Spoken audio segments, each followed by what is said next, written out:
एक बार की बात है, एक आदमी के जीवन में सिर्फ दुख ही दुख थे।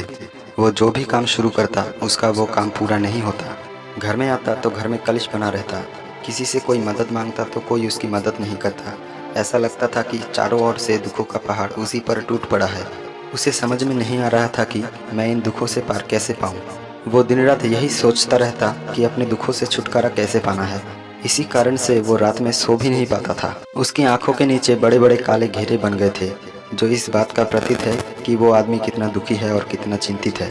कभी कभी तो उसके मन में आत्महत्या करने के भी ख्याल आते थे, लेकिन अपनी परिवार की चिंता करके वो ये कदम नहीं उठा पाता था। वो इतना दुखी हो गया कि उसने निर्णय किया कि वो इन दुखों से छुटकारा पाके रहेगा। इसके लिए चाहे उसको कितनी भी मेहनत करनी पड़े, कुछ भी करना पड़े, चाहे अंगारों पे चलना पड़े, लेकिन इन दुखों से छुटकारा हासिल करके रहेगा। ऐसे ही एक दिन उसने अपने मित्र से पूछा कि मैं अपने जीवन को कैसे सुधारूं। उसके मित्र ने बताया कि तुम किसी बाबा के पास जाओ। बाबाओं के पास ऐसा मंत्र होता है जिससे सारे दुख मिट जाते हैं, जीवन खुशियों से भर जाता है और धन संपत्ति भी हासिल हो जाती है। तुम किसी ऐसे बाबा को ढूंढ लो, बस तुम्हारा काम बन जाएगा। उस आदमी के मन में ये बात पूरी तरह से पक्की बैठ गई कि कोई बाबा ही मेरा दुख दूर कर सकता है, और इसीलिए उसे किसी भी बाबा के बारे में पता चलता तो वो उस बाबा के पास पहुंच जाता। उस बाबा को अपनी समस्या बताता और उससे उसका समाधान पूछता और कहता, बाबा मैं कुछ भी करने के लिए तैयार हूँ, लेकिन मेरी इन समस्याओं से मुझे छुटकारा दिला दीजिए। आप जो कहेंगे मैं वो करूँगा, लेकिन मेरे जीवन को सुधार दीजिए। बाबा उसे कुछ टोने टोटके बता देते थे करने के लिए, और बदले में दान दक्षिणा लेते थे और कहते थे कि ये टोना टोटका करने के बाद तुम्हारे घर में सुख शांति बनी रहेगी, बस इस टोटके को पूरी विधि के साथ करना। वो आदमी घर लौटकर पूरी विधि के साथ टोने टोटके करने लगा, लेकिन बहुत टोने टोटके करने के बाद भी उसके जीवन में कोई बदलाव नहीं आया। उसके विपरीत उसका जीवन और दुखी हो गया। जो भी बाबा उसे टोने टोटके बताता था, वो बदले में उससे दान दक्षिणा लेता था, जिससे उसका धन भी धीरे धीरे खत्म हो रहा था। इससे उसके जीवन में दुख और ज़्यादा बढ़ गई। तब उसे लगा कि बाबाओं के पास जाने से तो मेरे जीवन में दुख कम होने के बजाय बढ़ते ही जा रहे हैं, तो मुझे क्या करना चाहिए, बाबाओं के पास जाऊं या ना जाऊं। फिर एक दिन एक आदमी ने उसे बताया कि तुम अपने घर में किसी पंडित को बुलाकर हवन करवा लो। हवन होगा तो घर शुद्ध हो जाएगा, कोई भी बुरी ऊर्जा होगी घर में तो वो घर से बाहर चली जाएगी। किसी पंडित को बुलाकर पूरे विधि विधानों से मंत्र उच्चारण कराओ और हवन कराओ, जिससे घर में सुख शांति आए। उस आदमी के मन में ये बात बैठ गई और उसने एक पंडित को बुलाकर हवन करवा लिया। हवन अच्छी तरह से संपन्न हुआ। बदले में पंडित ने भी अच्छी दान दक्षिणा ली और उसके बाद वो वहाँ से विदा हो गया। लेकिन कुछ दिनों के बाद उस आदमी को महसूस हुआ कि उसके जीवन में अब भी कोई बदलाव नहीं आया है।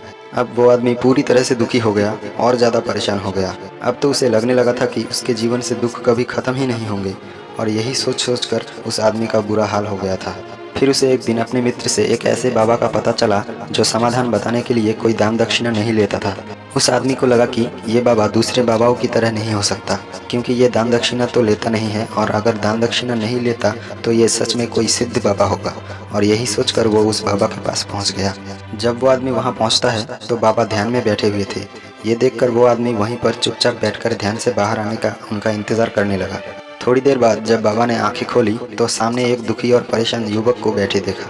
वो उसके आंखों के नीचे काले घेरे देखते ही समझ गया कि यह आदमी अपने जीवन से कितना परेशान है। उसे संबोधित करते हुए बाबा ने पूछा कि बच्चा क्या चाहते हो, बाबा के पास क्या लेने आए हो। उस आदमी ने कहा कि बाबा मैं अपने जीवन से बहुत परेशान हूँ।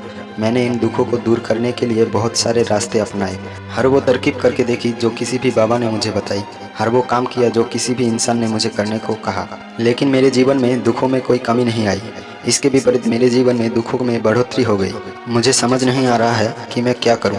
कभी कभी तो मैं आत्महत्या करने की सोचता हूं, लेकिन मैं अपनी परिवार की सोचकर ये कदम नहीं उठा पाता। मैंने आपके बारे में बहुत सुना है बाबा, और मैं बहुत उम्मीद से आपके पास आया हूँ। कृपया करके मुझे कोई ऐसा मार्ग बताइए जिससे मुझे अपने दुखों से छुटकारा मिल जाए। मैं अपने दुखों से छुटकारा पाने के लिए कुछ भी करने को तैयार हूँ।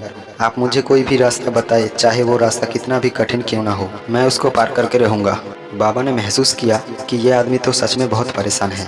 बाबा ने उसकी बात सुनकर कहा कि बच्चा, दुखों को दूर करने के लिए मंत्र ऐसे ही नहीं मिलते, मंत्र पाने के लिए कुछ करना पड़ता है। तुम कुछ कर सकते हो। ये सुनकर पहले तो उस आदमी ने सोचा कि ये बाबा भी मुझसे दान दक्षिणा ही मांगेंगे, लेकिन और कोई रास्ता ना पाकर उस आदमी ने कहा कि बाबा आपको जितनी भी दान दक्षिणा चाहिए मैं देने के लिए तैयार हूँ, लेकिन आपका मंत्र सच्चा होना चाहिए, वो पूरा होना चाहिए, उसका फल मुझे मिलना चाहिए। उसके बाद आप जो भी दान दक्षिणा लेना चाहते हैं मैं दूंगा। बाबा ने कहा कि दान दक्षिणा तो बहुत छोटी सी चीज़ है, मुझे वो नहीं चाहिए। चाहिए। इस पर वो आदमी सोच विचार करके बोला, तो बाबा मैं अंगारों पे चलने के लिए भी तैयार हूँ, आप मुझे बस आज्ञा दीजिए। बाबा ने कहा कि अंगारों पे चलने वाली छोटी चीज़ मैं तुमसे नहीं करवाने वाला। मैं जो तुमसे करवाने वाला हूँ वो बहुत कठिन मंत्र है, उसे पूरा कर पाओगे? उस आदमी ने कहा, बाबा आप मुझे बताइए तो सही कि मुझे करना क्या होगा, मैं कुछ भी करने को तैयार हूँ।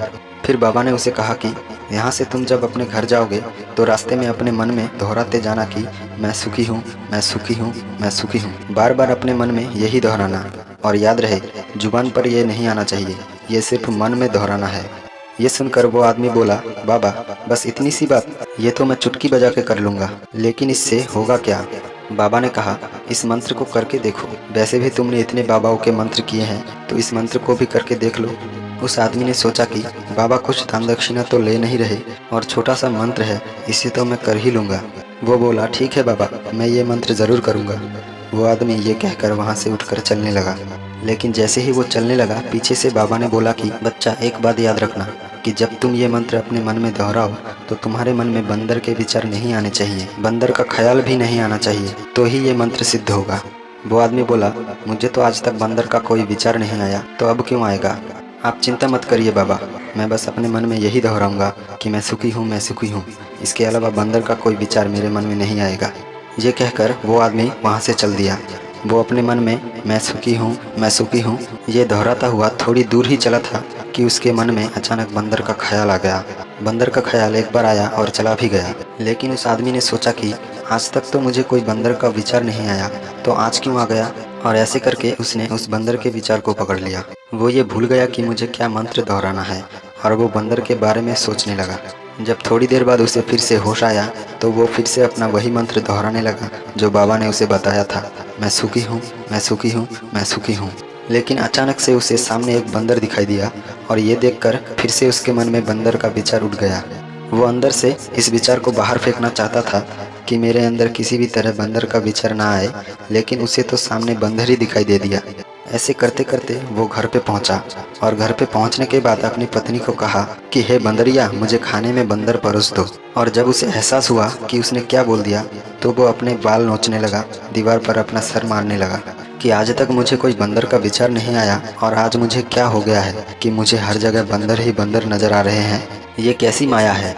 यही सोचकर वो आदमी रात भर सो नहीं पाया, रात भर करवटें बदलते रहा, और सुबह उठ के सीधे उसी बाबा के पास पहुंच गया और उसके चरणों में गिरकर कहा कि बाबा, पता नहीं क्या चमत्कार हो रहा है, आज तक मुझे बंदर का कोई विचार नहीं आया, लेकिन कल से जब से आपने कहा कि कोई बंदर का विचार नहीं आना चाहिए, तब से मुझे हर जगह बंदर ही बंदर नजर आ रहे हैं। उसने कहा कि बाबा, मुझे तो आपके पीछे पेड़ पर बैठा हुआ बंदर भी केला खाता दिखाई दे रहा है, ये हो क्या रहा है बाबा?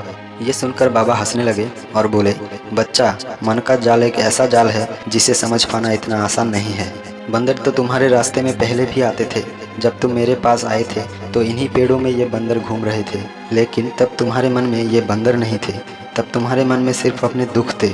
इसके बाद बाबा ने उसे बताया कि बच्चा, हम जिस चीज़ से दूर भागना चाहते हैं वही चीज़ हमारे मन में बहुत गहरे में प्रविष्ट हो जाती है, वो हमारे अंतर मन में समा जाती है। असल में हम जिस चीज़ से भी छुटकारा पाना चाहते हैं उससे छुटकारा इसलिए पाना चाहते हैं कि वो हमारे साथ बहुत गहरे से जुड़ी हुई है, और हम जितना ही उससे छुटकारा पाना चाहते हैं वो उतनी ही गहरी हमारे मन में बैठती चली जाती है, और आखिरकार वो हमारे अंतर मन में छा जाती है। ऊपर से तो हम चाहते हैं सुखी होना कि मैं सुखी हूँ, सुखी हूँ, हमारे होठ भी यही बोलते रहते हैं, लेकिन हमारे मन में दुख समाये होते हैं, हमारे विचारों में, हमारे मन में हमें दुख ही दुख दिखाई देते हैं। इसीलिए अपने जुबान से बार बार ये बोलने से कि मैं सुखी हूँ, सुखी हूँ, हम सुखी नहीं होंगे जब तक ये मंत्र हमारे अंतर मन में प्रविष्ट नहीं होगा। फिर उस आदमी ने पूछा कि बाबा, लेकिन ये मंत्र हमारे अंतर मन में कैसे प्रविष्ट होगा? ये सुनकर बाबा ने कहा कि बच्चा, अपने दुखों से लड़ना बंद कर दो। जब तक तुम अपने दुखों को दूर करने की सोचते रहोगे तब तक वो दुख तुमसे चिपकते रहेंगे, तब तक वो दुख तुम्हारे अंतर मन में राज जमाए बैठे रहेंगे, और जिस दिन तुम उन दुखों के बारे में सोचना ही छोड़ दोगे, उन दुखों से छुटकारा ही नहीं पाना चाहोगे, उसी दिन से तुम्हारी ज़िंदगी से दुख गायब हो जाएंगे। क्योंकि किसी भी चीज़ से छुटकारा पाने के लिए हमें उस चीज़ के बारे में सोचना पड़ता है, और हम जितना ही उस चीज़ के बारे में सोचते हैं वो उतनी ही गहरी हमारे मन में प्रविष्ट होती चली जाती है। हम ज़्यादातर समय दुखों के बारे में ही सोचते हैं, हम यही सोचते हैं कि हमारे जीवन में दुख है और हमें इससे छुटकारा पाना है, इसी वजह से बार बार सोचने से वो दुख हमारे अंतर मन में प्रविष्ट हो जाते हैं और हमें एहसास भी नहीं होता। इसीलिए अगर तुम दुखों से छुटकारा पाना चाहते हो तो दुखों से छुटकारा पाने के बारे में सोचना छोड़ दो, तुम्हें दुखों से छुटकारा मिल जाएगा। अक्सर आदमी शराब छोड़ना चाहता है, धूम्रपान छोड़ना चाहता है, सुबह अपने आप से ये वादा करता है कि मैं कोई गलत काम नहीं करूँगा, लेकिन शाम को जब लौटता है तो नशे से चूर होकर लौटता है। ऐसा क्यों होता है कि जो हम सोच रहे हैं वो पूरा कर ही नहीं पा रहे हैं। असल में हम उस चीज़ को बहुत ज़्यादा अहमियत दे रहे हैं। जब भी हम उस चीज़ को छोड़ने के बारे में सोचते हैं तो हम उसकी इम्पोर्टेंस और ज़्यादा बढ़ाते हैं। हमारा मन उस चीज़ के बारे में जितना ज़्यादा सोचेगा, हमारा मन उतना ही उस चीज़ के पीछे ज़्यादा भागेगा। हमें उस चीज़ से लड़ना नहीं है, बल्कि बिना सोचे गुजर जाना है। अगर हम इस मंत्र को समझ लेते हैं तो अपने जीवन में जो भी पाना चाहते हैं उसे अपने अंतर मन में डाल सकते हैं। और यदि एक बार वो लक्ष्य हमारे अंतर मन में बैठ जाता है तो सफलता पाने में कोई दिक्कत नहीं आती।